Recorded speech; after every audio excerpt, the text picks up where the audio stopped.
Good morning, guys. So today we're going to be following the Shading Geometric Shapes slideshow, and I'm going to do some demos to show you how to create each object that are on those worksheets. So we're going to start with the triangle, and I do have a ruler, but if you don't have a ruler, you can use a straight edge. So I'm going to do that to show you. I'm just going to use the edge of my pencil box here. And the first thing we're going to do is make a triangle.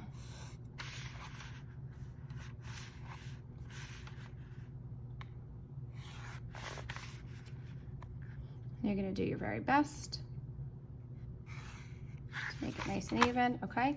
So I also want you to have your handout from yesterday available, because we're going to be using the values in this to create all these different values for our triangle. So this is number 1, you're going to label them. This is number 2, this one's going to be number 3, 4, 5, and the last one will be number 6, okay? We're going to refer back to that.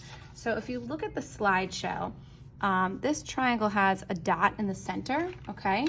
And then we are going to make kind of defined edges. Oh, whoops, I'm gonna use the pencil box so that you guys that are at home without a ruler don't feel like you're gonna have an inferior design here. We're gonna work on trying to show the edges of each of these triangles. So it's one triangle that's broken into 3, right? So you're gonna end up with something that looks like this. So shading is all about layering, right? So if you look on the slideshow, this one is our lightest shade. So I'm gonna say that that's maybe a 2, okay? And then the third one up here, I'm gonna say is a 4. And then this last one, you can either make a 6 or a 5, okay? I'm gonna make mine a 6, all right? And we're gonna work really hard to try to make all of these kind of match up. So first we're gonna start with the side of our pencil, and we're going to shade our lightest one. And the goal is going to be that we have the edges defined by the values and not by this dark line that's here. Okay, I'm going to try to be as neat as possible. I am going to take my finger today and kind of smudge.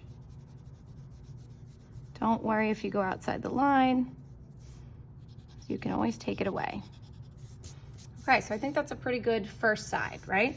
Now I'm gonna try to match this to my number 4, okay? So I'm gonna go darker, which means I'm gonna need to apply more layers.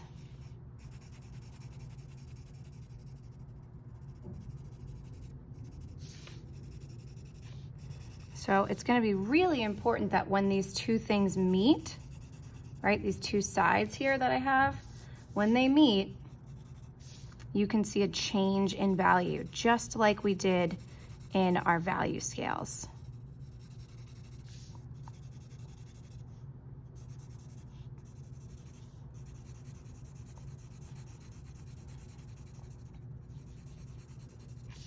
And I'm gonna smudge now.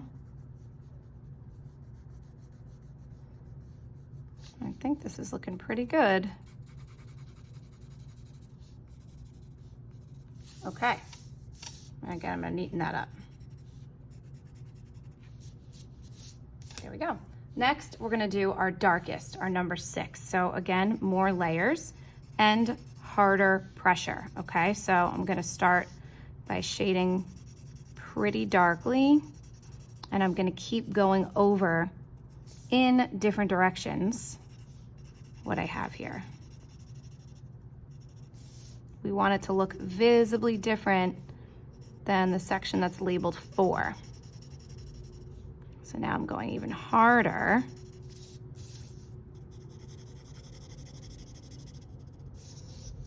You can see how much I'm turning my paper so that each time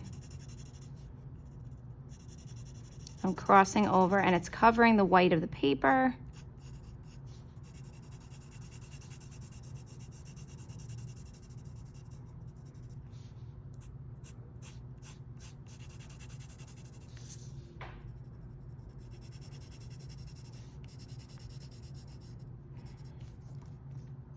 Now I'm just gonna neaten it up.